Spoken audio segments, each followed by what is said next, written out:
So scared. Maybe. We all go a little mad sometimes. Get you. You Here's Johnny. Go at me, Damien.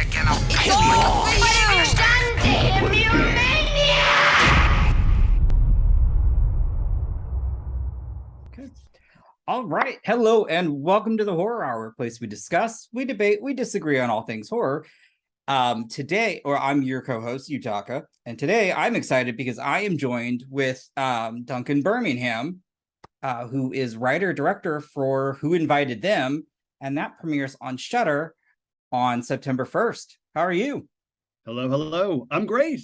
Thanks for having me. This is a real treat. No, I appreciate it. I hope it's going to be a treat. Maybe you're going to hit me with football questions, and it's going to be a nightmare. But I think it's going to be a treat. Well, I mean, give a little background too, because I think you were the first person I met actually at Overlook, being my first film festival, and I was freaked out. But I was like, oh, his name says, I was like, oh, Artist Pass, and then I realized who I was speaking with. So no, as I'll tell everyone right now, I love the film. I had a blast with it, so much that I had to see it again on the big screen. So tell me a little bit about your film. Well, first off, that's great, and I think you're one of the first people I met too. I think I had just gotten there. Was that your first film festival ever, or you're just? Yes. Oh wow! Oh, that's great. Yeah, I was nervous as fuck. They are addictive. Well, that was just to talk about the film. Yeah, that was where the film debuted. It was really exciting. I had heard of Overlook Festival before, but I'd never been. Love New Orleans, so that was awesome.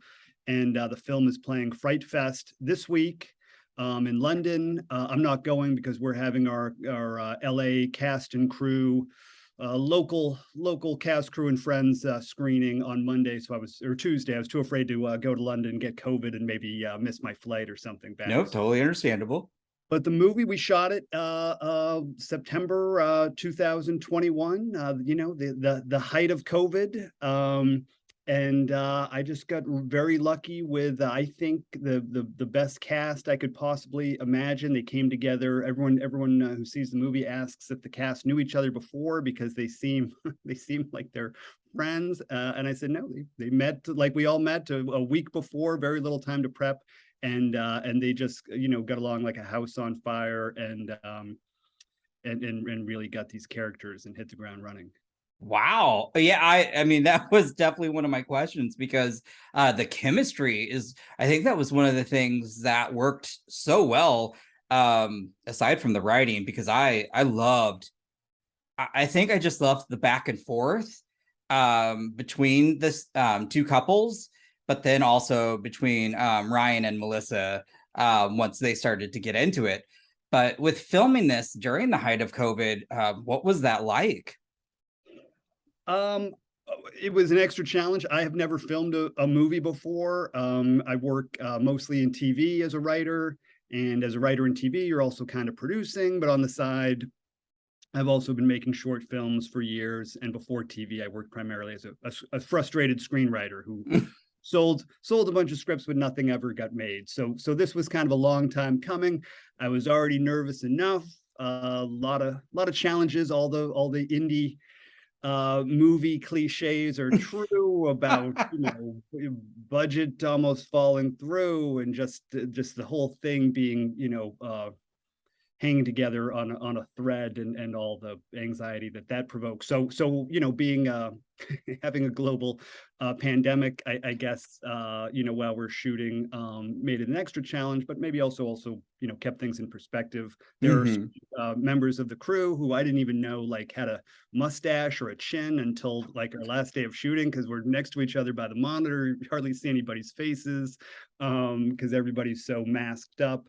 And not to go on too much about the challenges of the shoot, but also it was mostly the movie takes place mostly at night, so it was a lot of overnights in a glass mid-century house for a lot of the shoot. So a little disorienting. You're a little tired. You got the mask on. My glasses are fogging, and it's hard to tell who anybody is. So all those things added to it, but at the same time, like I said, couldn't have been a better crew, couldn't have been a better cast. So yeah, it was an exhausting blast. I mean, again, this is also, like you said, your directorial debut. I mean, this didn't feel like somebody's debut. This felt very seasoned. And I say that because or at least from my perspective, seeing it on the big screen was one thing, but also seeing the audience interact with your film. I mean, it was hitting all the right notes, the comedy, but also kind of once you start really upping the tension. So what I'd like to know, filming this and what, without being spoiler, what was one of your favorite scenes to film? Oh geez. So many. I would say yeah, without giving anything away, there's a sequence in the middle of the movie where Tom and Sasha, who are our uninvited guests of the title, kind of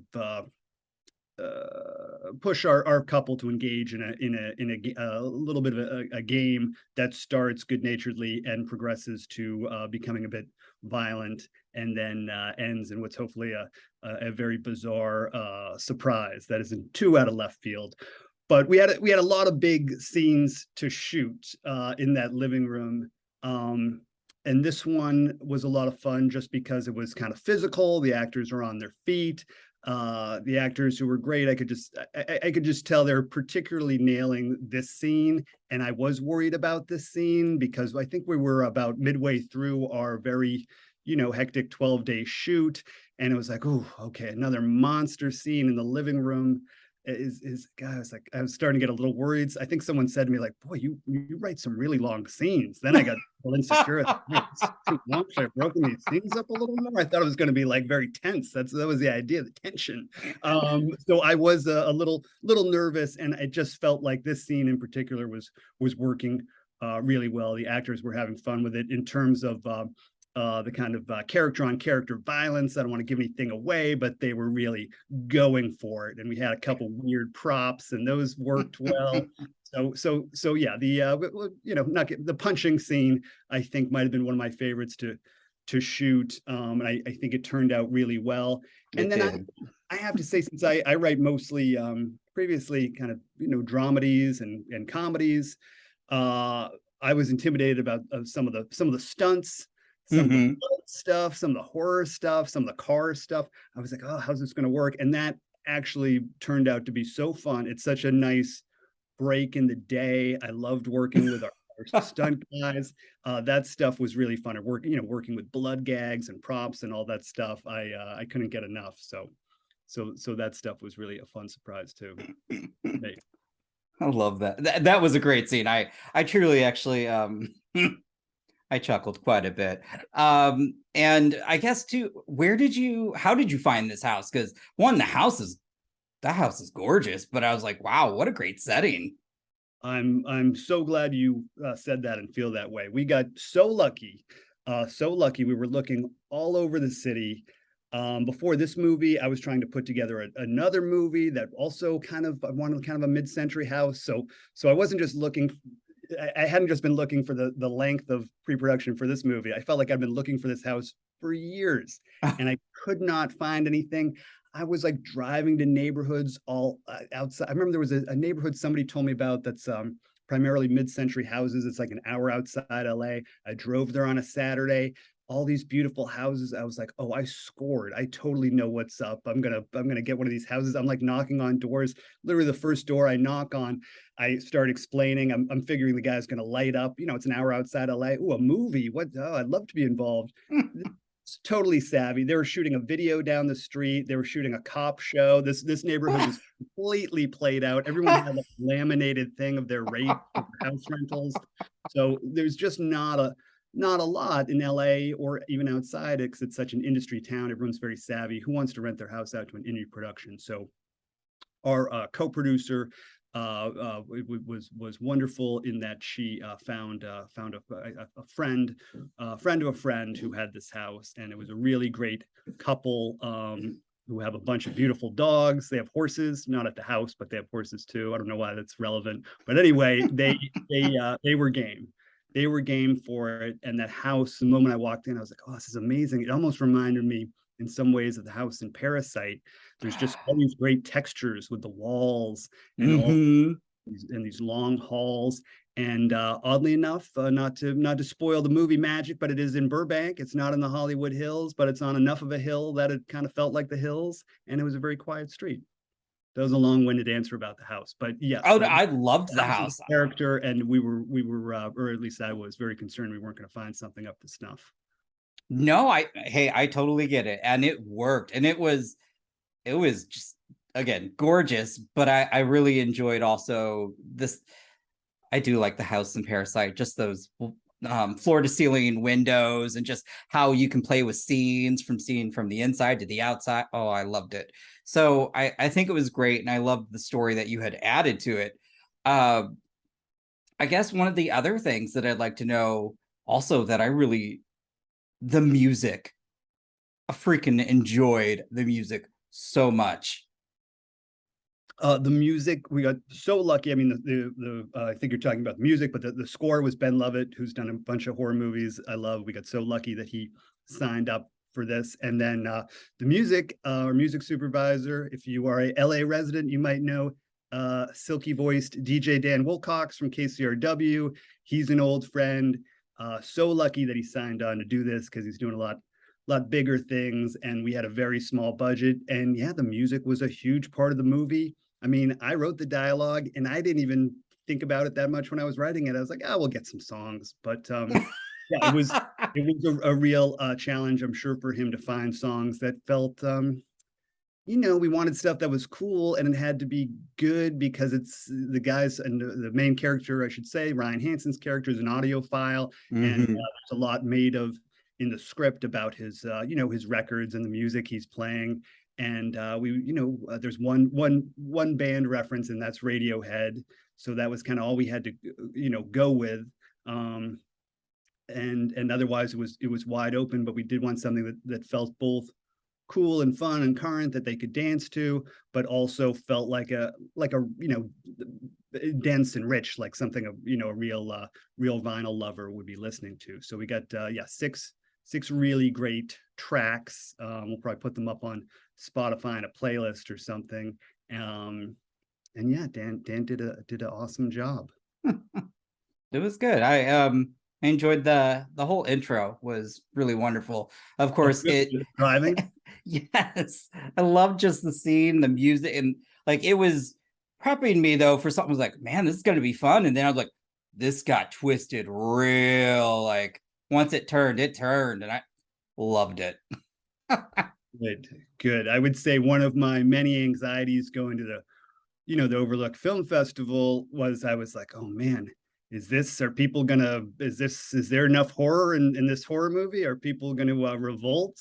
Is bloodlust to be satiated? So it felt like, at least it was.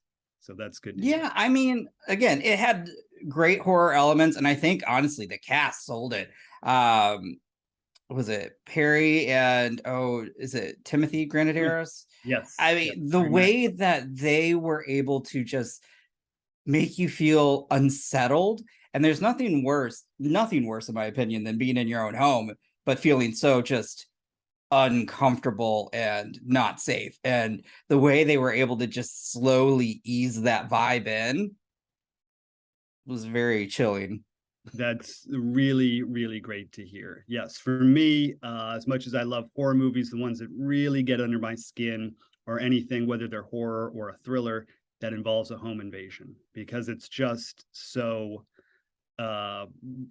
relevant and happens. I mean, you get on Nextdoor and that app, and it's just like, oh my God, home invasion, like 3 doors down. There just happens all the time. I keep my copy of Helter Skelter by my bedside table on my stack of books, just to remind me to lock the doors every night here in LA, so I don't get complacent. I mean, home invasions are the scariest. So the seed of the idea for the movie was always kind of a polite home invasion. I call it like a comedy of menace, something where the main couple, it not only has to deal with the anxiety of possibly of being invaded, but also the social anxiety of, are they overreacting, or are these people great? And oh man, and Tim and Perry had such a hard roles play, because if they're a little too sinister, then it's like, well, okay, Ryan Hansen and Melissa Tang's characters aren't insane.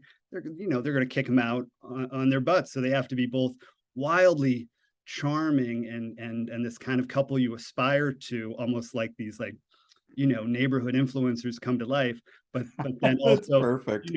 super there has to be this undercurrent of menace, or the movie is just like a cake that doesn't rise and there's no tension.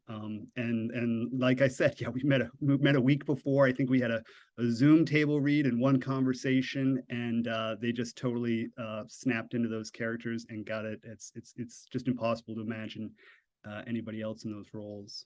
That's great. And you said it was a 12-day shoot? Yes, it was two 6-day weeks. Not to get to how the sausage was made, but yes, very, very quick. Yeah.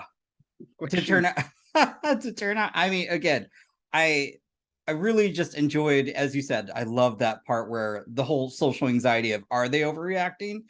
I mean, I I'm thinking how I would react, and I'd probably be the same way. I'm like, I guess, sure.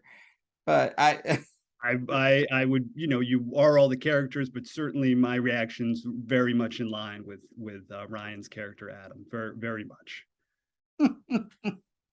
So again, it premiered at Overlook. Did you have any time to check out any other films while you're at Overlook?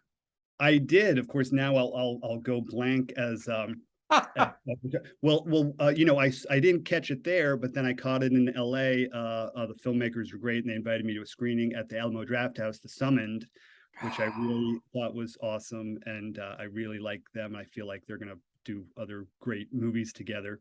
And then I caught it there, and it's going to Fright Fest too. I think someone's going to Fright Fest too. But Addison's movie, is it Hypochondriac or Hypochondria? Hypochondriac. That is Hypochondriac. I thought that was great. It seems like he's getting a lot of great. I saw like Joyce Carol Oates was tweeting about it.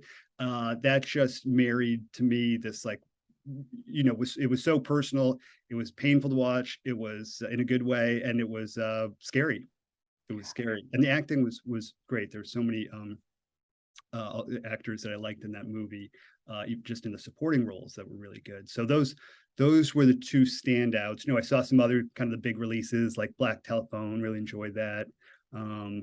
Sure, forgetting some things too. But I was also, trying to eat as many po' boys and drink as many Sazeracs as I could shove in my face.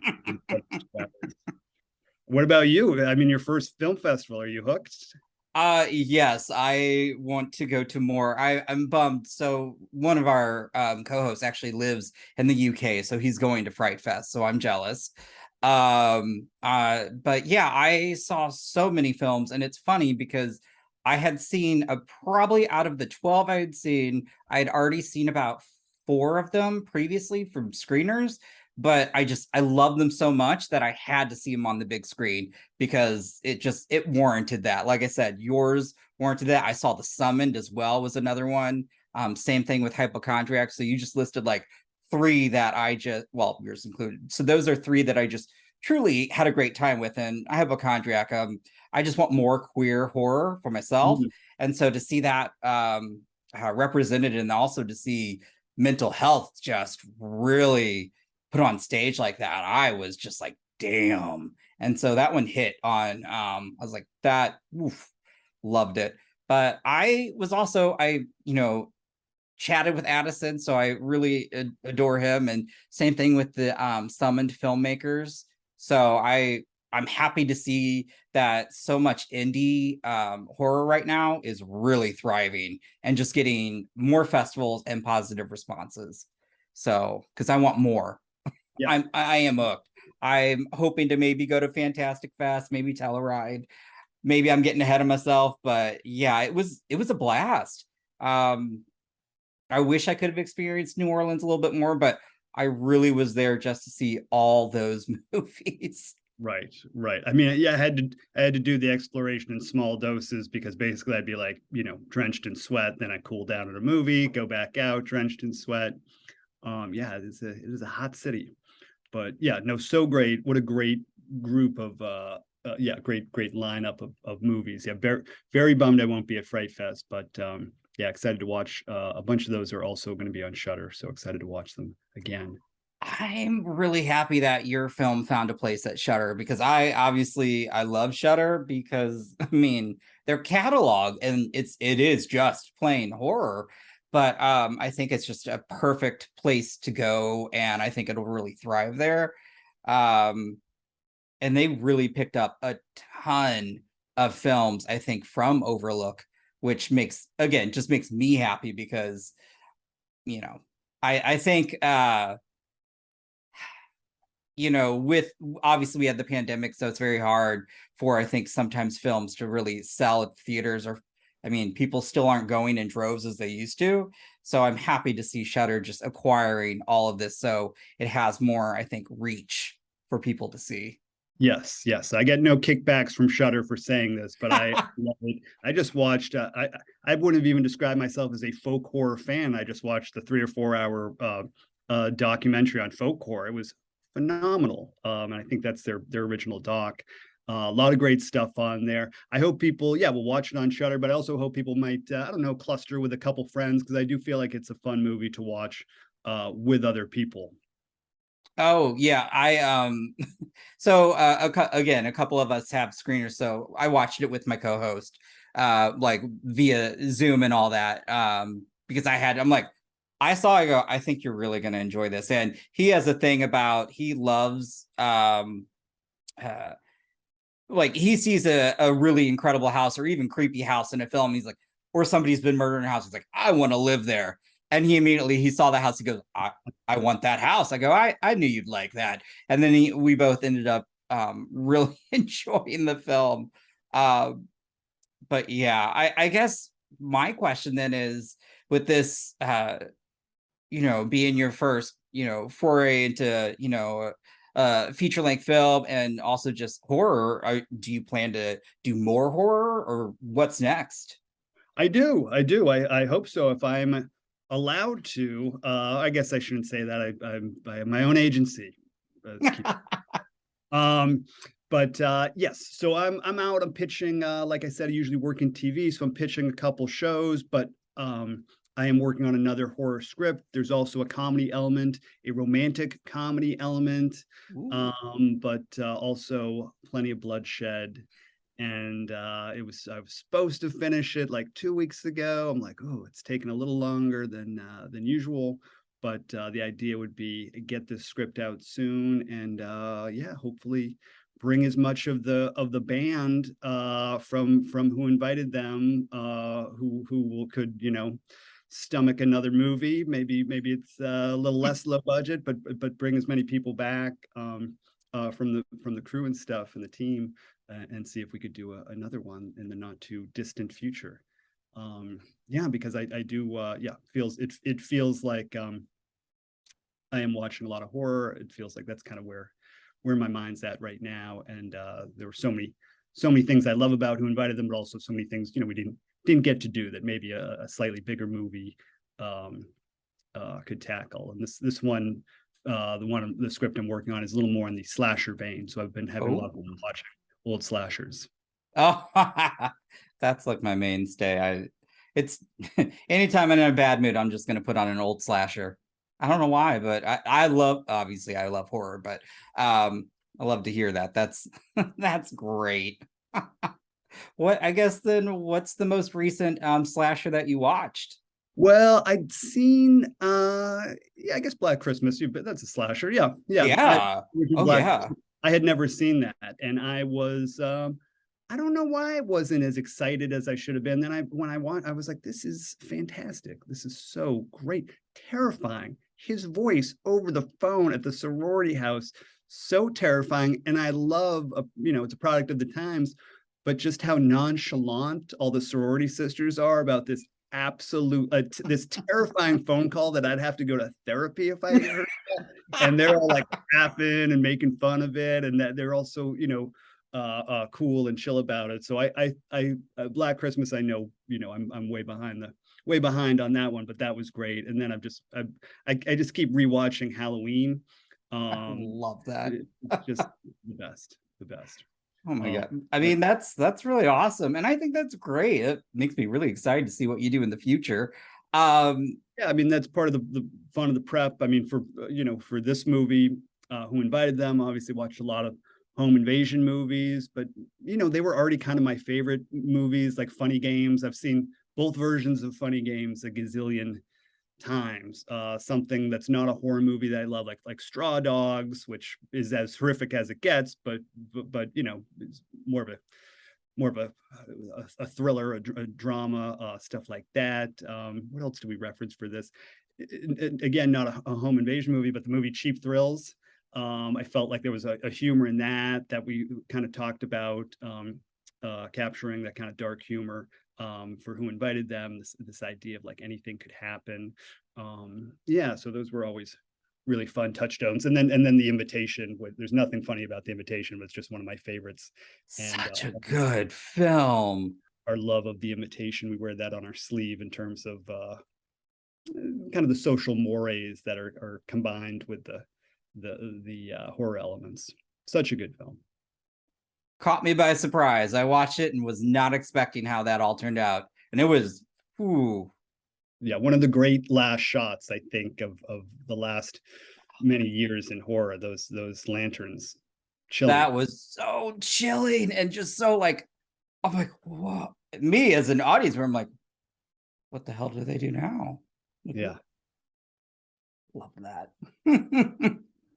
Well, I just man, I'm trying to think if I have any more questions, because I really want people to go check this out on Shudder. And like you said, with a group of people, because I think it was fun. I will also say seeing it at Overlook was the first time I would actually been since the pandemic in like a full theater. Because here in Missouri, I wouldn't say our theaters, I mean, I don't think they've really returned. So it was really great to actually see an audience interact with a film. And so when the jokes would hit, they would laugh, or when the dark humor happened, because I have a sick sense of humor. So I was chuckling at quite a few scenes that maybe somebody might not have, but I love that. So I agree. It would be great to just sit and watch this with a group of people. That's great to hear. Yeah, one of the screenings there's a scene where Ryan Hansen's character leaves the house and walks across the street to the neighbors, and someone said, "Oh no!" And I was like, "Oh, how exciting that someone said, oh no!" Someone's talking to the forgot themselves as talking to the screen, which is like kind of the dream if you make a horror movie, I guess. But yeah, if you're a fan of horror, or a fan of comedy, or a fan of the shows Party Down, In the Dark, 13 Reasons Why, or The Kaminsky Method, which are the shows that all 4 stars star in that. their most recent TV shows, then I think this movie could be for you. Absolutely. I mean, when I watched it at home, I was like, "Get out of the house!" I love yelling at the screen. Obviously, won't do that in the theater because I don't, But yes, I love that. Movies, all bets are off. Yeah, there's something. I also think there's something about having parties that maybe it's because I'm older or because of COVID. It's almost like, whoa, people used to just have like parties and you just open up the house and you don't know who's in the house. You know what I mean? Invite people, but if you don't recognize someone, you just assume somebody brought them. This is very true. The world of parties, I think, seems particularly fraught post COVID. So hopefully this movie taps into that a little bit. No, yeah, I'm gonna end up watching this again now. Do maybe 10 times. I think you can sign up for Shudder. I think you can sign up once for free. So sign up, watch it 10 times.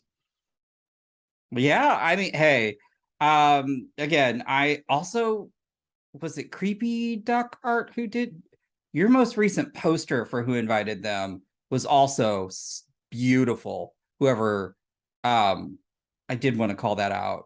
Yes, they did. That was all Shudder. They did an amazing job. Because yeah, it's a hard one to do where it's like, oh, is it? You don't want to kind of over promise bloodshed, but you want people to know it's scary. Yeah, but our thought was kind of like in talking to them was like, can we somehow highlight the party? Because even though a party is not necessarily funny, there is a sense of fun about a party that makes a movie, maybe it's, you know, you get the sense maybe it's not too down the line serious. Yeah, but As you said, very spooky poster. that house is basically a supporting character, if not, you know, more in the film. So I just really loved how it was just put on display like that. And then with the backdrop of the people, I just had to say I loved that poster. It was the same kind of thought was the conversation we had about the color for the fonts and the titles. So, you know, we did one version where it was like blood red, and it's like, oh, blood red. We like over promising like blood right out of the gate, like too much blood. So we settled on this kind of purple color, which to me feels like it's like a, you know, more of an underground nightclub. You don't kind of know what's going to happen. Slightly inviting. I mean, slightly inviting, but maybe a little sinister. I love that. Well, I want to say thank you for taking the time to speak with me about your film. Really did enjoy it. Again, folks, it drops on Shudder on September 1st. Go check it out. I mean, Shudder's got, we're not sponsored, but Shudder has so much horror and there's so much coming. And this is just a great start to kick off. You know, there's 61 days of horror, Halloween. I mean, I can watch horror any day of the week, but this is a great start. Yeah, we're very happy to be on during the Halloween season, not like, you know, around Easter or something. Yeah, I don't know. I mean, I'd still watch it, but yeah, I could understand that. But again, yeah, September is the start of the Halloween season for the hardcores. So it is. Well, with that, I just will say again, folks, check it out. And again, I really appreciate it. Thank you. You have been listening to the Horror Hour. See you next time.